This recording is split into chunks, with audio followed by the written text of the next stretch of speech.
예, 사순절을 맞아서 우리가 특별히 작정하여서 하나님 앞에 각 팀별로 또 기간별로 특송을 하고 기도를 하면서 이렇게 새벽마다 나아가고 있습니다. 이 시간 우리가 이번에는 예수의 도라는 전체 주제를 가지고 40일간 함께 할 때에 열흘마다 소주제를 가지고 이번 첫 열흘은 성육신의 길입니다. 그래서 성육신의 길을 같이 묵상을 하고, 두 번째 열흘은 공생의 길, 공생에 사셨던 예수님의 대표적인 사역들을 10가지 추려서 같이 돌아보고, 세 번째는 자기 부정의 길, 너희가 나를 쫓으려면 자기를 부정하고 나를 쫓아라, 자기 십자가를 지고 나를 쫓아라 그러셨는데, 그 주님께서 자기 부정을 어떻게 할지를 이제 보여주셨습니다. 그래서 주님께서 자기 부정하신 10개의 주제를 가지고 또 나누고, 마지막에는 십자가의 길 해가지고 종려주일부터 해서 가상 7원까지 같이 보게 됩니다. 이번에 이 성육신의 길을 함께 나누는 것은 저희가 저희 교회가 또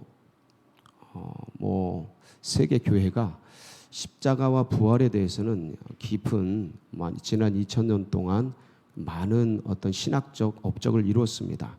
그렇지만 이 성육신에 대해서는 그렇게 많이 개발이 되어 있지 않습니다. 그리고 신학 차원에서는 그게 개발이 되었다 하더라도 목회 차원에서는 대중들에게는 그렇게 이렇게 하나의 테마로, 마치 십자가처럼 부활처럼 하나의 테마로 이렇게 새겨져 있지는 않습니다.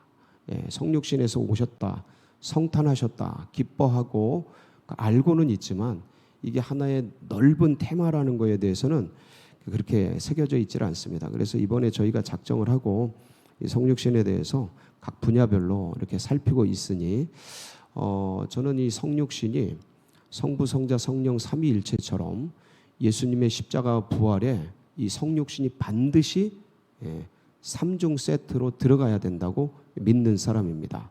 여러분 또 이제 열흘을 같이 지내면 이래서 성육신이 중요하구나라는 것들을 같이 공감하게 될 것이고, 그리고 일평생 주님이 이 성육신이 없었다면 십자가가 없다는 사실, 십자가가 없으면 부활이 없었다는 이 사실, 그래서 이 세계는 뗄래야 뗄 수 없는 연관관계 속에 있고, 성부 하나님은 성자 예수가 없으면 드러나지 못한다는, 이 죄악된 인간에게 드러날 수 없다라는 이 사실, 돌아가신 승천하신 이 성자 예수는 성령이 없이는 우리들에게 현재적으로 계시될 수 없다는 이 사실, 이 성부, 성자, 성령이 아주 기가 막히게 삼위일체로 우리에게 계시가 되거든요. 뭐 하나라도 빠지면 안 됩니다. 그래서 이렇게 성육신과 또 십자가와 부활이 유기적으로 딱 뭉쳐 있다라는 이런 사실을, 이게 영적 진리거든요. 우리가 놓치고 있었죠. 그래서 이번에 같이 돌아보면서 이번에 만약에 소득을 우리가 얻는다면 성육신 자체가 하나의 큰 영적 유산의 한 기둥이다, 산발이 중에 한 축이다라는 것만 얼핏 우리가 알아도 대단한 소득이죠. 영적인 엄청난 유산이 되겠습니다. 오늘 이제 마태복음 2장을 통해서 제목이 뭡니까? 유대인의 왕. 예수 그리스도가 유대인의 왕으로 오셨다라는 이 사실을 같이 나눌 때 정말 우리 주님이 우리의 왕이시고 우주의 왕으로 이 세상에 찾아오셨다는 그것으로 정말 그분이 우리를 일으키고 또 세우고 살리기 위해서 오셨다는 이 진리가 우리를 또 감동케 하고 우리의 또 연약한 심령을 일으키는 대단히 기쁜 은혜와 복음이 되시기를 축복합니다. 복음서는 몇 권이죠? 4권입니다. 4권 쓰여진 이유는 제가 누차 말씀을 드렸습니다. 예수님은 한 분으로 오셨지만 한 권으로 정의될 수 없는 분입니다. 너무 다양하고 너무 달라서, 그래서 4권으로 그분에 대해서 쓰게 되는데, 마태복음, 마가복음은 예수님의 사역을 기록한 겁니다. 사람이 정기문을 쓸 때 자기가 한 일을 보통 쭉 쓰지 않습니까? 누군가가 정기문을 기록할 때 그 주님이 하신 일을 기록한 겁니다. 근데 그리고 이제 누가복음, 요한복음은 주님의 인격, 어떠하신 분인지 성품 이거에 대해서 쓴 겁니다. 근데 누가복음, 누가복음은 예수님의 인성에 대해서 쓴 겁니다. 인자. 그리고 요한복음은 참 하나님이 되신다 이렇게 쓰고. 그런데 마태, 마가는 예수님이 하신 일을 쓰셨죠. 마태는 뭐를 기록한 겁니까? 예수님이 왕으로서 하신 일을 쓴 겁니다. 예. 마가복음은 예수님이 종으로서 하신 겁니다. 물론 다 그려져 있습니다. 왕으로 기록이 되더라도 종의 모습이 있고, 그리고 거기에 인간의 모습이 있고 하나님의 모습이 있습니다. 이 네 가지 얼굴이 다 있어요. 이게 고대 에스겔 선지자가 봤던 네 생물의 모습, 한 면은 사자고, 한 면은 송아지고, 한 면은 인간이고, 한 면은 독수리. 독수리는 하늘 높이서 보는 하나님을 상징합니다. 그 네 가지 생물의 얼굴을 형상한 게 마태, 마가, 누가, 요한이라는 이것들은 우리가 이제 기본적으로 이제 알고 있는데, 이 마태복음은 예수님이 행하신 왕적인 사역을 기록한 겁니다.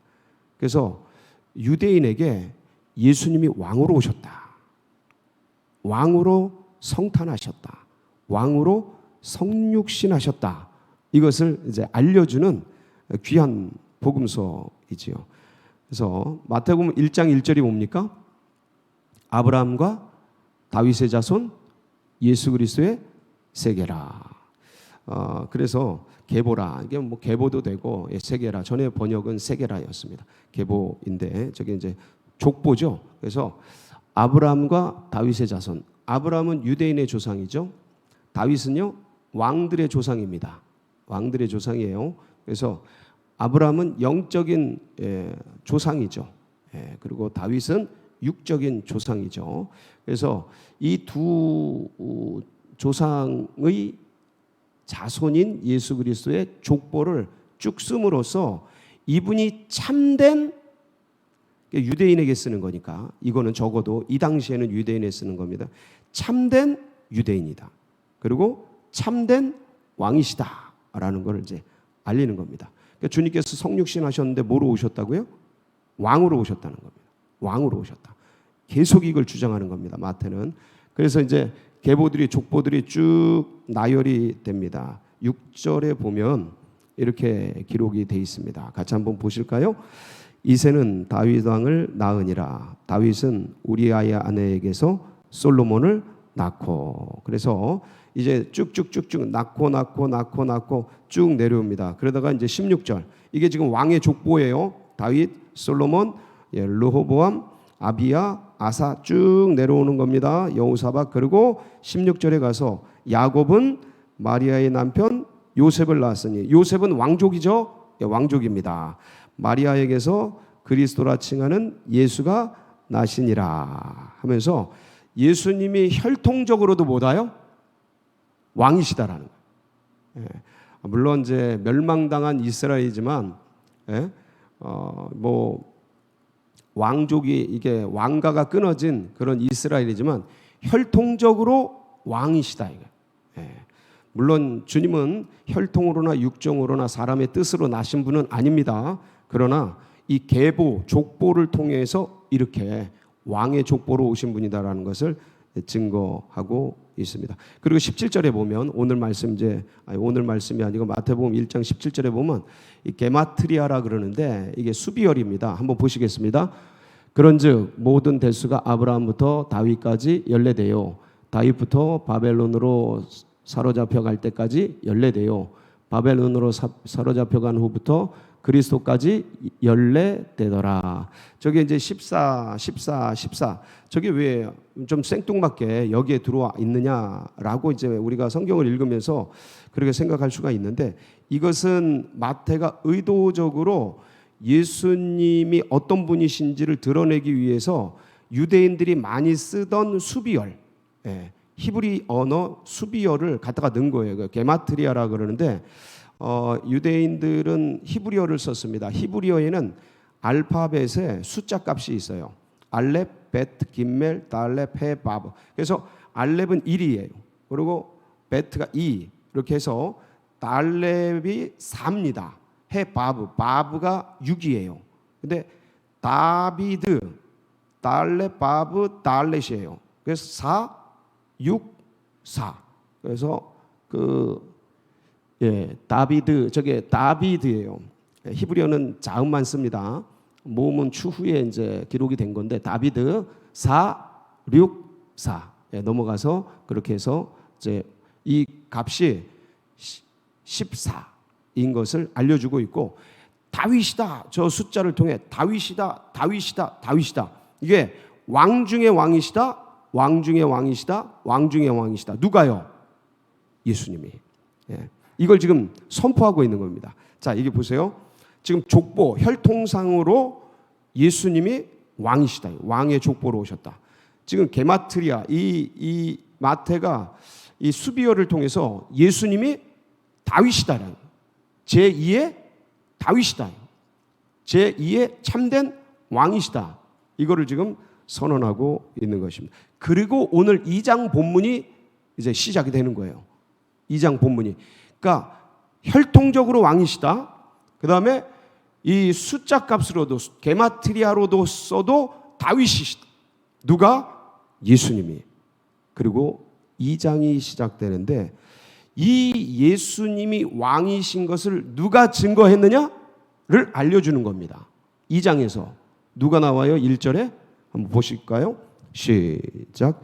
헤롯 왕 때에 예수께서 유대 베들레헴에서 나심에 동방으로부터 박사들이 예루살렘에 이르러 말하되. 어디로부터 왔어요? 박사들이? 동방으로부터. 이게 이제 이스라엘에서 볼 때 동방이니까 이제 우리 쪽이죠. 그 우리 쪽이 어디냐면 이게 이제 보통 바벨론이나 페르시아를 얘기합니다. 동방 박사라고 칭해지는데 이 마고스는 이 당시에 전문가 집단이었습니다. 전문가 집단이라는 것은 천체를 연구하고 별을 연구하고 그 다음에 여러 가지 이 사실들을 이 당시에 연구했던 전문가 집단이었던 거예요. 이들이 찾아왔어요. 동방에서. 동방이 얼마나 머냐면 바벨론과 페르시아가 지도를 한번 이렇게 살짝 보면 굉장히 먼 땅이에요. 어느 정도로 먼 땅이냐면 여기 이쪽은 사막이라 못 다닙니다. 당시에 죽어요. 죽음의 지대요. 저 비옥한 초승달 지대로 이렇게 티그리스 유프라데스 그 강 사이로 해서 이 레반테 지역으로 이제 오게 되는데 이게 바벨론에부터 오는데 장장 1,400km 정도 되고요. 저 수사라고 하는 페르시아의 성이죠. 그래서 저기로부터 오는 데는 1,600km를 오게 됩니다. 저기를 걸어오는 거예요. 걸어오는데 이들은 누구냐면 전문가 집단이에요.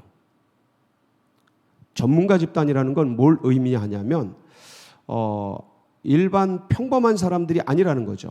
우리는 하늘의 별을 보면 하늘의 별을 보지만 저들은 하늘의 별을 통해서 뭘 봐요? 역사를 봐요. 움직임을 봐요.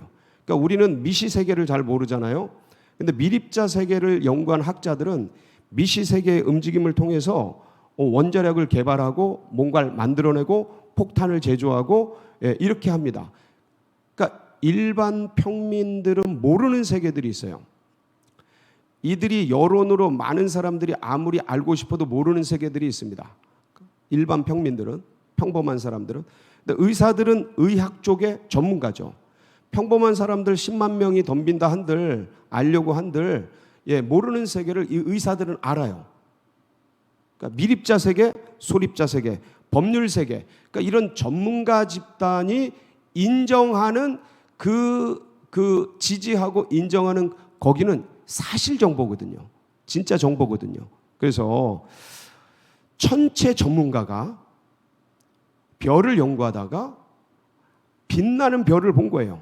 그 별이 주피터라는 별이에요. 목성이죠. 제우스라고도 하죠. 이 주피터를 그리스 신화에서는 그러니까 왕의 별인 거예요. 이 왕의 별이 엄청나게 반짝이는 거예요. 뭐가 났다라는 거예요? 왕이 났다라는 거예요. 네. 왕이 탄생한다. 왕이 난다. 이걸 전문가 집단이 안 거예요. 그래가지고 저 1,400km 1600km를 하루에 낙타 타고 한 40km 당시에 이동을 했다고 쳐도 1600km면 4, 4, 16, 40일이죠. 40일. 아무리 빨리 잡아도. 그러니까 그 기간을 타고 이 전문가 집단이 온 거죠. 이분들은 보통 분들이 아닙니다. 일국의 대사 이렇게 볼 수 있는 거예요. 왜냐하면 대국이니까. 바벨론, 페르시아 엄청난 대국이니까. 유대는 속국이잖아요. 그러니까 대국에서 온 대사들이란 말이에요. 그냥 일반 평범한 사람들이 아니에요. 우리가 생각하는 그런 어떤 천박한 사람들이 아닙니다. 엄청난 사람들이에요. 전문가 집단이에요. 이들이 와서 뱉은 말이 뭐예요? 2절 한번 보실까요? 시작. 유대인의 왕으로 나신 이가 어디 계시냐? 우리가 동방에서 그의 예배를 보고 그에게 경배하러 왔노라 하니. 뭐로 나신이요? 유대인의 왕으로 나신 이. 이거는 확정어잖아요. 예? 왕으로 나실 분이 계실 텐데 혹시 어디 있습니까?가 아니잖아요. 언어가, 여러분 우리가 무슨 말을 할 때 확신이 있으면 A는 B다 하고 딱 정의를 내리잖아요. 그렇죠? 저건 나무다 이렇게 별을 내려요. 근데 그 지식에 대해서, 그 분야에 대해서 확신이 없으면 이거 남을 것 같은데 맞습니까? 이렇게 들어가죠. 근데 당신은 선지자야 이렇게 얘기할 때, 이 얘기를 하는 A는 B야 라는 이 정의를 할 때 그 정의를 하는 사람에게 확신이 없으면 절대 아예 무지하거나, 무지하면 무식하면 용감하다고 그럴 수 있어요. 근데 이건 모르는 거고 찍는 거고, 진짜 아는 이런 귀족들, 전문가 집단 이런 사람들은 그렇게 모르는 분야에서 그렇게 얘기를 하지 않죠. 근데 확신을 가지고 있기 때문에 A는 B다. 유대인의 왕으로 나신 이가 어디 계시냐고 묻는 거죠. 추후에 의심 없이. 그러니까 이 전문가 집단이 천체 별을 보고 연구하면서 이들은 안 거죠. 누가 나셨다? 유대인의 왕이 나셨다. 그리고 당연히 유대인의 왕은 어디서 나셨겠어요? 왕궁이죠. 왕궁. 그러니까 이분들은 추후에 의심도 없이 헤롯 왕이 아들을 낳고 이가 참된 유대인의 왕이라는 확신을 가지고 헤롯 궁으로 온 겁니다. 자, 이것은 뭐예요? 예수 그리스도는 전문가 집단에 의해서, 그것도 소국이 아니고 작은 국 나라가 아니고 대국의 전문가 집단이, 예를 들어서 미국의 실리콘밸리의 반도체 전문가 집단이, 반도체에 대해서 뭐 얘기하는 거랑 똑같은 거예요, 이게.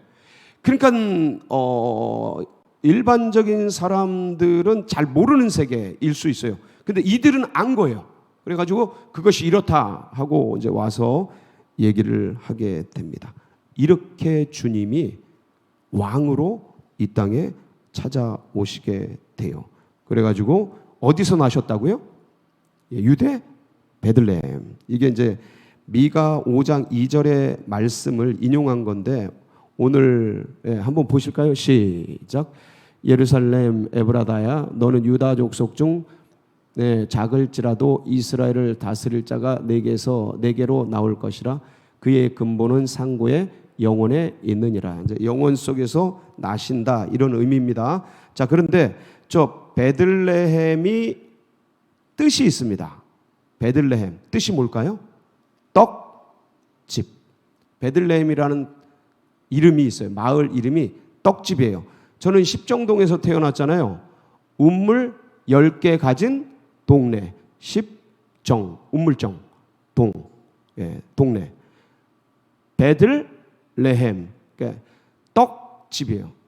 떡집에서 누가 난 거예요? 떡이 난 거예요.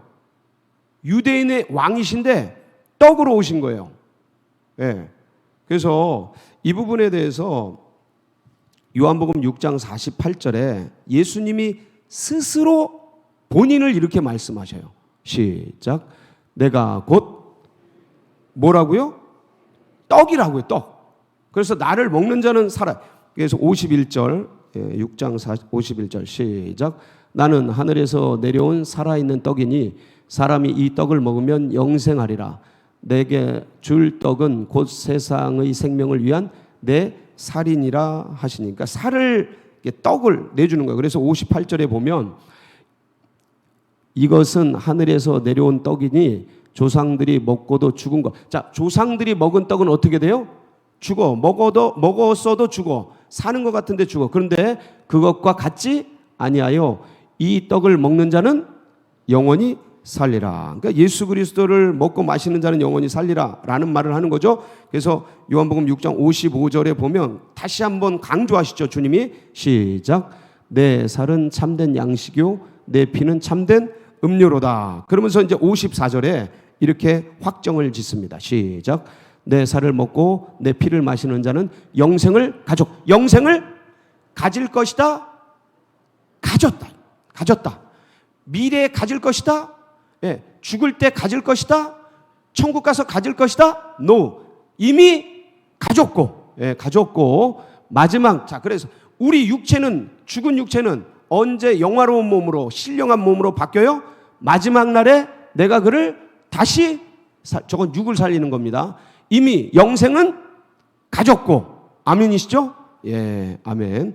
그래서 이렇게 주님께서 이제 유대인의 왕으로 오셨습니다. 그런데 주님이 이렇게 성육신하여서 유대인의 참된 왕으로, 예, 정말 별도 증거하고 이 천하 만물도 증거를 하고 전문가 집단도 증거를 하고, 작은 집단이 아니고 세계 최고의 집단이에요. 이분들이 그냥 우리가 동방박사 이렇게 그냥 볼 게 아니고 미국에서 그 실리콘밸리 전문가, 반도체 전문가 집단이 우리나라를 찾아온 거예요.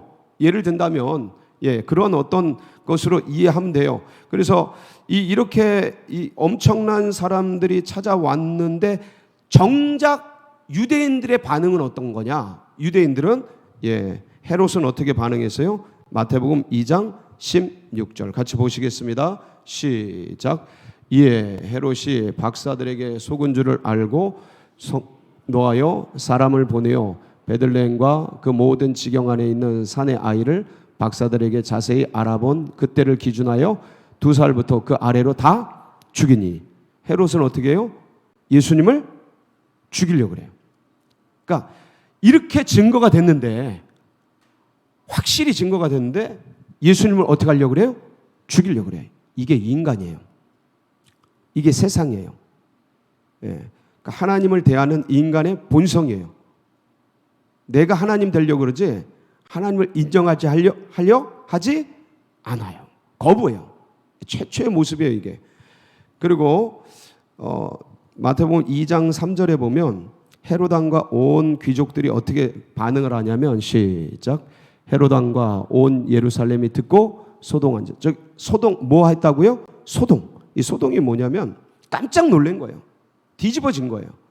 그러니까 이거를 신선한 충격이나 이런 게 아니고 그냥 깜짝 놀란 거예요. 지금 왕이 여기 계시고, 헤롯 왕이 여기 계시고, 그리고 왕이 왕자를 낳은 적이 없는데 유대인의 왕을 찾고 있으니 난리가 난 거죠, 이들은. 그러니까 한마디로 말하면 진짜 참 왕이요 우주의 왕이신 주님이 오실 것을 알았습니까? 몰랐습니까? 전혀 모르고 있었던 거예요. 캄캄함 속에 있었던 거예요. 그러니까 이게 이 당시에 헤롯 궁에서 이 당시에 정말 고위직이요 엘리트 집단들의 모습인 거죠. 근데 참 기가 막힌 것은 이 이방인인 동방 박사들이 어떤 모습으로 이렇게 찾아와서 어떻게 하냐면, 마태복음 2장 11절에 보면 이들이 같이 이렇게 합니다. 시작. 집에 들어가 아기와 그의 어머니 마리아가 함께 있는 것을 보고 엎드려 아기께 경배하고 보배압을 열어 황금과 유황과 몰약을 예물로 드리니라. 황금은 왕이죠. 왕과 선지자와 제사장에게 드리는 이 세 가지 선물을, 이게 그냥 아무 뜻 없이 드리는 게 아니에요. 하나하나의 뜻이 있는 거예요. 그러니까 이 전문가 집단이 이분은 진짜 왕이시는 거예요. 근데 어디를 찾아갔어요? 왕궁이 아니라 마구간을 찾아갔잖아요. 소위 짐승들이 사는 곳에 들어갔잖아요. 예? 어찌됐든 그리고 어떤 일개 집에 들어갔잖아요. 일개 집에. 근데 거기에 아기가 있었잖아요. 그럼 외적으로 볼 때는 아무것도 아닌데, 근데 그들은 뭘 본 거예요? 오직 예수 그리스도, 성육신하신 이분이 진짜 왕이시다라는 거예요. 이분들은 추후에 의심이 없는 거예요. 근데 그게 맞았어요, 틀렸어요? 맞았던 거죠. 정작 유대인들은 아무도 모르는 그때, 물론 이 평민들, 이 평범한 사람들, 누가복음 2장 15절 20절에 보면 목자들이 알아서 와가지고 증거를 합니다. 이 아기가 천사들이 이렇게 정말 하나님의 아들로 이 땅에 찾아오셨다고 얘기를 해줬다 하고 이제 알리기는 하는데, 참 아무도 모를 그때 이 이방인들은 이렇게 찾아와서 놀라운 증거를 하게 되죠. 그리고 예수님이 이렇게 유대인의 왕으로 오셨잖아요. 아무도 인정을 안 하고 죽이려고 그러고, 그리고 사람들도 모르고 있을 그때, 그런데 주님께서 이 천지 만물을 통해서, 그리고 전문가 집단을 통해서, 그리고 게마트리아를 통해서, 족보를 통해서 다 알려주시고, 그리고 주님이 돌아가실 마지막 때에 누구를 통해서 증거를 해줘요? 요한복음 19장 19절로 22절에 보면 이런 기록이 있습니다. 시작. 빌라도가 패를 써서 십자가 위에 붙이니 나사렛 예수 유대인의 왕이라 기록. 나사렛 예수 누구요? 유대인의 누가 썼다고요? 자 보세요. 누가 썼다고요? 빌라도가. 빌라도는 이 당시에 총독이었습니다. 실제적인 헤롯 왕과 어떤 이 식민지의 왕들보다 더 권력이 있었던 총독이었어요. 총독. 로마가 보낸 총독. 그 사람이 그냥 쓴 게 아니죠. 행정 전문가고 종교적으로 전체를 알고 있어. 이 당시에 이 빌라도가 직접 사형 선고를 하잖아요. 그러니까 이 과정을 신문할 때부터, 새벽에 신문할 때부터 전체를 알고 있는 사람이에요. 근데 이 예수님이 왜 죽었는지를 알아요. 시기와 질투로 죽고 있구나라는 걸 알아요. 그런데 정치적 압력에 밀려서 사형 선고를 하죠. 근데 양심이 있었던 거예요. 양심이. 그 양심이 뭐라고 쓰냐면 나사렛 예수 유대인의 왕이다. 선포를 하는 거예요. 그래서 가는데 예수께서 못 박히신 곳에 성에서 가까운 거로 많은 유대인이 이 패를 읽는데 히브리와 로마와 무슨 언어요? 히브리어, 로마어, 헬라어. 야, 진짜 다 읽으라고 기록되었더라. 유대인과 대제사장들이 빌라도에게 이르되 유대인의 왕이라 쓰지 말고 자칭 유대인의 왕이라 쓰라. 자, 이게 굉장한 기록인데, 그냥 스스로 유대인의 왕이라고 써라. 지가 그냥 짓거린 거로 써라. 이렇게 쓰라는 거예요. 예. 그래서 그냥 자기 세계 속에서 미친 사람이 혼자 떠들다 가는 그러한 반역자로서 남기기 위해서. 근데 보세요. 빌라도가 대답하되 내가 쓸 것을 썼다 하니라. 나는 이게 맞다고 생각한다 하고 쓴 거예요. 유대인의 왕. 그분이 어떻게 되셨다고요? 십자가에 달리셨다. 누굴 위해서요? 나를 위해서. 이 증거는 확실합니다. 그분은 진짜 왕이셨고, 족보상으로 전문가 집단에 의해 당시 최고의 정치 총독에 의해서 전부 증거가 된 왕이 누구 구원하려고요? 나를 구원하려고 십자가에 저렇게 달리셨어요. 이분이 이 땅에 왕으로 오셨던 예수 그리스도십니다. 오늘도 사순절 이 길을 따라가면서 우리 주님이 행하신 일들, 내가 그럼 이 땅에서 또 무엇을 할까 같이 기억하면서 사순절을 향해 나아가는 복된 하루 되시길 주의 이름으로 축복합니다. 같이 기도하시겠습니다. 합심해서 기도하실 때 우리 환우들 위해서 기억해 주시고, 특별히 우리 할렐루야 팀, 하나님 하나가 되어서 정말 주님을 높이 찬양하는 할렐루야 팀 되게 해 주옵소서. 위에서 우리 팀장님과 셀리더들, 브리더들, 세론들 위해 기도해 주시고, 여러분 각자의 기도 제목 붙들고 주여 부르짖고 기도하며 나갑니다. 부르짖습니다. 주여